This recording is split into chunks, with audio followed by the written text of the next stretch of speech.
how have you either dealt with difficult employee situations? How do you kind of manage the tension when things aren't working so well? Yeah.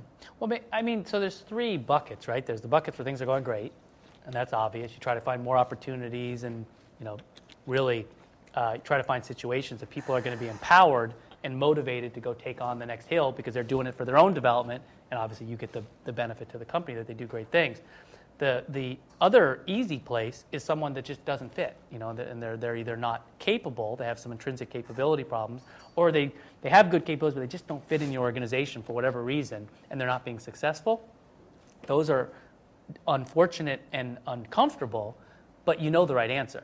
And if you're like most people, or if you're like me, you stall, you wait a little, you hope it'll get better, even though there's no reason you should expect it to get better. You hope a little bit more, and you wait till someone you trust tells you, you know the answer. You have to face the unfortunate, separation discussion. But those are really pretty easy, even though we all stall and avoid them, as long as we reasonably can. The hardest ones for me is when someone has real value that they're adding, but also has a real problem.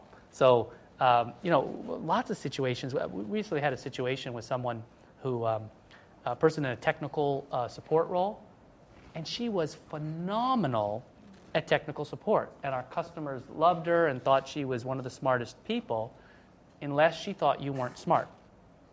If she thought you weren't smart, she talked down to you, made you feel bad, insulted you, not very subtly, about your intelligence, which is a problem in customer-facing jobs, is also a problem in the company.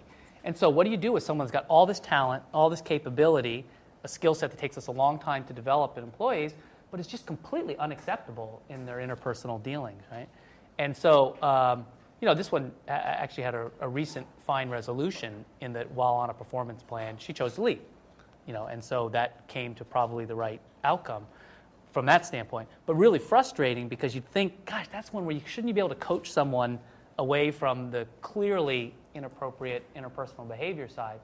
And I think this is one where it's about being frank, and our approach was to sit down, we have to think through the legal and HR issues about the communications for a variety of reasons, but just sit down and be blunt and just say, here's the feedback. All these people, it's not just me, but there's multiple people are saying these are the issues, and if you can't change that, you can't be successful here.